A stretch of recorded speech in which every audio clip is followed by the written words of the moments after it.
This is the question that divides opinions among Boston Celtics fans. On one hand, the move makes financial sense, reducing the luxury tax burden and creating room for potential reinforcements. But on the other hand, losing Springer could be one of those moves the team regrets in the future. Springer was just beginning to show his value, especially on defense, where his potential was evident. He brought energy, intensity, and the ability to guard multiple positions, something crucial for any team with championship aspirations. Moreover, in recent games, he started finding his offensive rhythm, becoming a more complete player. With more playing time and a well-defined role, who's to say he couldn't have become an important piece for the playoffs? The key question here is, does creating salary cap space really outweigh keeping a young talent with the potential to impact crucial moments? We know the Boston Celtics are focused on winning now, and that keeping Springer would mean an additional cost without a guaranteed immediate impact. But basketball isn't just about the present, it's also about long-term planning. Drew Holiday and Derek White, for instance, are defensive pillars of the team, but they won't stay young forever. Developing an athletic defender like Springer could have been a smart way to maintain the team's elite defense in the future, instead of spending resources in the market to find a replacement when Holiday and White slow down. Boston could have had a player already prepared within the roster. Moreover, the trade didn't bring back significant value. The Celtics essentially traded Springer for a protected second-round pick, which carries uncertain value. This raises another question. Couldn't Boston have found a better alternative? If the goal was to cut costs, wasn't there another player on the roster more expendable? At the end of the day, Brad Stevens' decision may have been pragmatic, but the risk is clear. Young, versatile defenders are extremely valuable,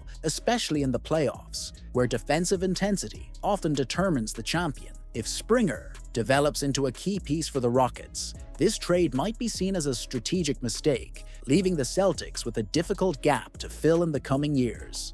Is the Celtics spending their money poorly? This is a question that needs to be asked before Boston finds itself trapped in an unsustainable financial situation.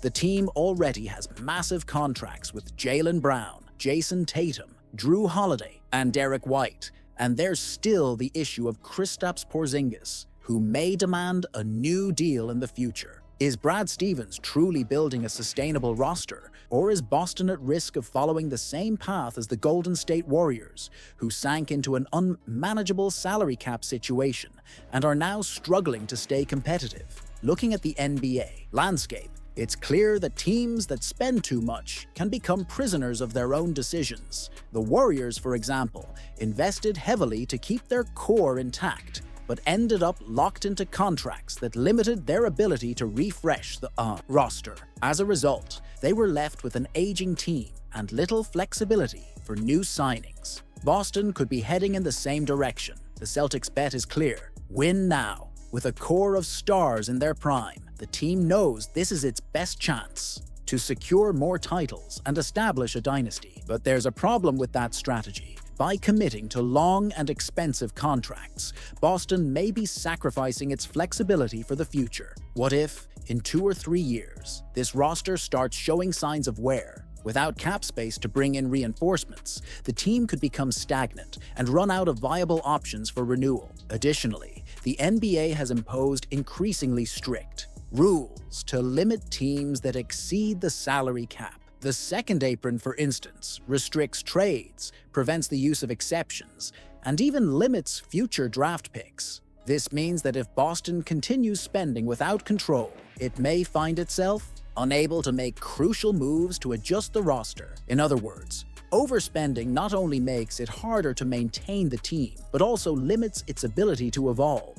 On the other hand, some argue that this level of spending is necessary. After all, the Celtics are contending for championships, and keeping an elite roster requires heavy investment. The issue isn't just spending, it's spending wisely. For example, extending Drew Holiday and Derek White was a solid strategic move, as both are key pieces. However, the real question is whether Boston is neglecting roster depth. Strong benches have been a trend among recent championship teams, and the Celtics might find themselves with a shallow roster when they need options the most in the playoffs. If Brad Stevens doesn't find smart ways to balance finances while keeping a competitive roster, Boston could find itself in a tough position in the coming years. The question isn't just about winning now, but also ensuring that this competitiveness lasts. The Celtics have a choice to make: keep this roster at any cost and risk a financial collapse,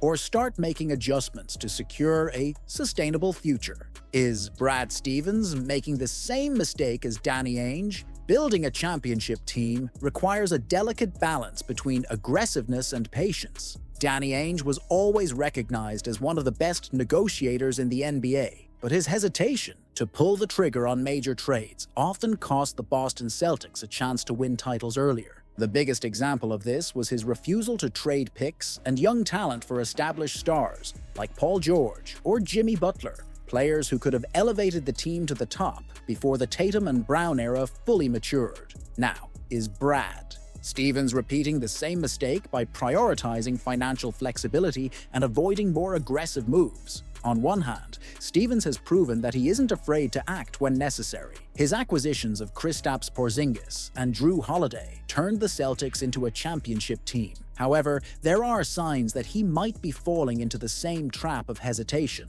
by overvaluing financial stability and avoiding risks that could push the team to an even more dominant level. In an increasingly competitive NBA, a GM needs to know when to go all in and when to hold back. And this is where the debate gets interesting. The Celtics have an incredibly strong roster, but that doesn't mean it can't be improved. The departures of Malcolm Brogdon and Robert Williams III weakened the rotation, leaving the bench more exposed. And instead of pursuing a high-impact addition at the trade deadline, Stevens opted for smaller moves, focusing more on reducing the payroll than on immediate roster upgrades. This approach makes sense in the long term, but does it jeopardize the team's pursuit of back-to-back championships? Another key debate is the mentality of thinking about the future versus winning now.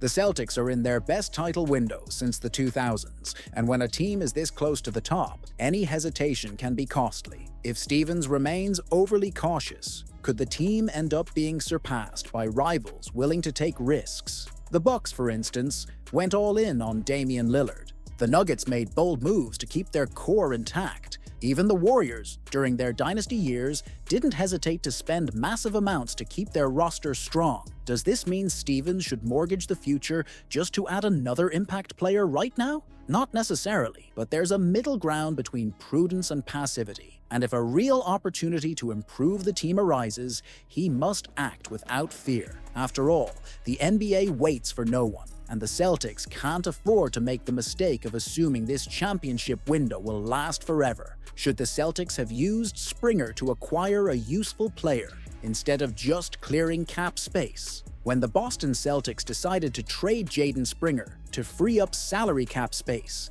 the first question that came to mind was it really necessary to create that financial flexibility? Or could the team have gotten something more valuable? Springer is young, athletic, and had already shown signs of defensive improvement in a league where versatile defenders are essential for playoff success. Did Boston waste an asset that could have been put to better use? The main dilemma in this trade lies in the strategy adopted by Brad Stevens. The Celtics are clearly prioritizing financial flexibility, but giving up a young player with potential without getting a useful piece in return raises concerns.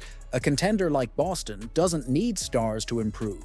It needs rotation players who can contribute consistently when the game gets tight. Springer could have been an interesting asset in a trade for a solid defensive wing or a more reliable backup center, both of which the team still lacks. Looking at recent NBA champions, roster depth has always been a crucial factor. The Denver Nuggets, for instance, won the 2023 title, not just because of Nikola Jokic and Jamal Murray, but also because players like Bruce Brown and Kentavious Caldwell-Pope played key roles in the rotation. The same goes for the Warriors, who have always valued their supporting cast. The Celtics may have a dominant starting lineup, but are they overlooking the importance of complementary pieces? Another key point is Springer's market value. Maybe he wasn't valuable enough on his own to bring back a high-impact player, but what if he had been included in a larger package? Could Boston have landed a more useful reinforcement if they had explored their options better?